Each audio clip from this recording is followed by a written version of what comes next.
Welcome to another edition of Sports Daily, exclusively on sportsnetamerica.com. Mike Curci and former NBA, ABA star Tim Bassett alongside.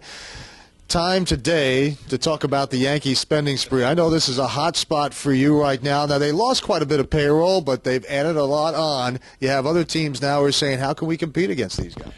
I don't understand why they're even saying that.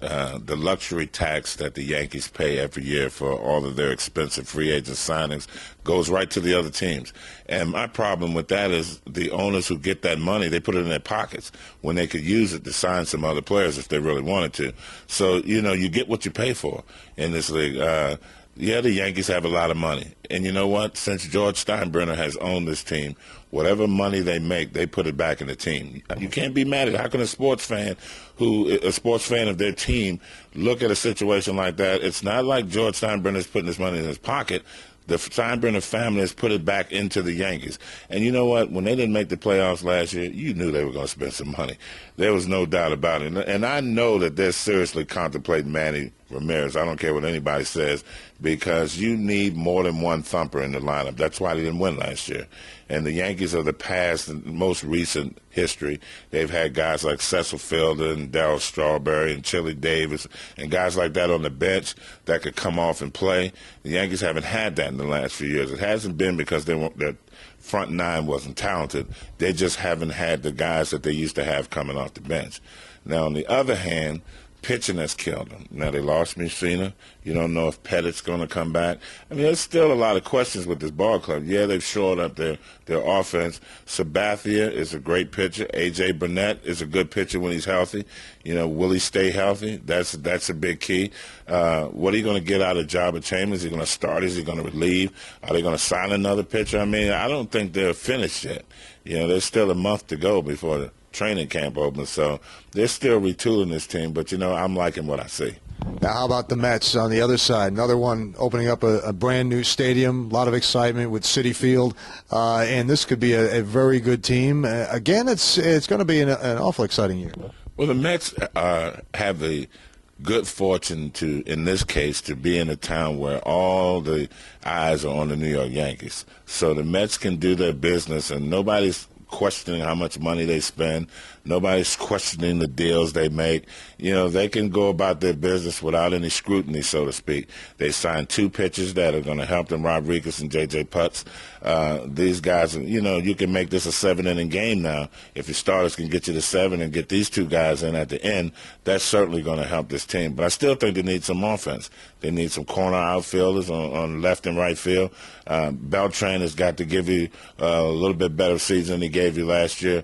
And you know what? Carlos Delgado did not play very well the first half of the year last year. He came on in the second half, almost MVP numbers. Can you expect that from him again, or is he really starting to age? So they need another thumper in their lineup as well. The Philadelphia Phillies are a good ball club, and they're making improvements as well, so the Mets need to keep up. Yeah, the World Series champions will be right there as well. As much as everybody hates the Yankees and the Mets in the baseball world outside of New York and the few transplanted Floridians who are looking at the baseball on cable or satellite, wherever, in order for baseball to really have that edge, that you need a New York team in the playoffs. Just to spice it up. You need that team that everybody wants to tune into, to either love or to hate, and that's why I think it's an important year. I always remember the statement Reggie Jackson said when he signed with the New York Yankees. He said, "You know what? I put meat in the seats. I don't care. That green dollar doesn't look like which one hates me and which one loves me. It's all the same," he said. So you're absolutely right. You want one of the New York teams to make a splash during the season and hopefully get in the playoffs, not only for the television market, but it's also good for baseball. And again, like when you talk about the Lakers and the Celtics, now you're talking about a Yankee franchise that has won so many World Series and been in the playoffs so long. Everybody loves to hate them. So they want them to be in there, even if they could just be in there so we can hate them and get them knocked out. But it's good for baseball to have the Yankees on time. Well, there's no question. And you just have to look at the fact that when the Yankees go out of town, Detroit, Milwaukee, wherever, they're filling the seats out there too. So you can't tell me that these guys who hate the Yankees, these owners who can't stand the Yankees and can't, say, well, they're not good for baseball. They're good for the bottom line when they come into town. I laugh about that because I have a friend who's a Baltimore Oriole fan, and I always tell him that, you know what, if it wasn't for the Yankees, you guys might be out of business right now. So the Yankees go down to Baltimore and take many fans with them who can't get tickets to the Yankee games. Draw 4 million people here, but this is the leading attendance team in Major League Baseball. When they go on the road, they fill everybody's stadium. So I don't see how any owner could be upset when the New York Yankees come to town. So I guess we're going out on a limb and saying the Yankees and Mets, with the payroll, with the teams they have, will make the playoffs this year and not disappoint their fans again. Oh, I tell you what, the expectation is there. Certainly with the Yankees, no doubt about it. But I think now, even with the Mets, they're expected.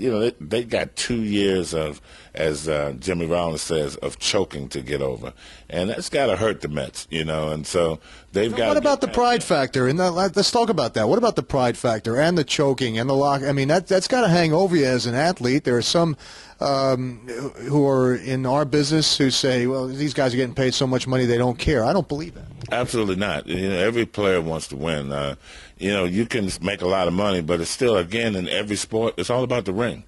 When you leave this game, you would like to have said at one point in time you were at the top of your profession, and it doesn't always happen when you play. You could end up playing for a team like the Washington Nationals, who may not ever make the playoffs in the next 15, 20 years, where you can play for another team like the Mets or the Yankees, who are constantly knocking on the door of the playoffs, and you want to say, hey, in my career, I had a chance to get there, and then when you get there, you want to win. So you're absolutely right. It hurts that the Mets have had such a good team the last 2 years and have been unable to take advantage of it. That's Baseball Talk. This is Sports Daily on sportsnetamerica.com. Mike Curci, Tim Bassett. We'll see you again next time.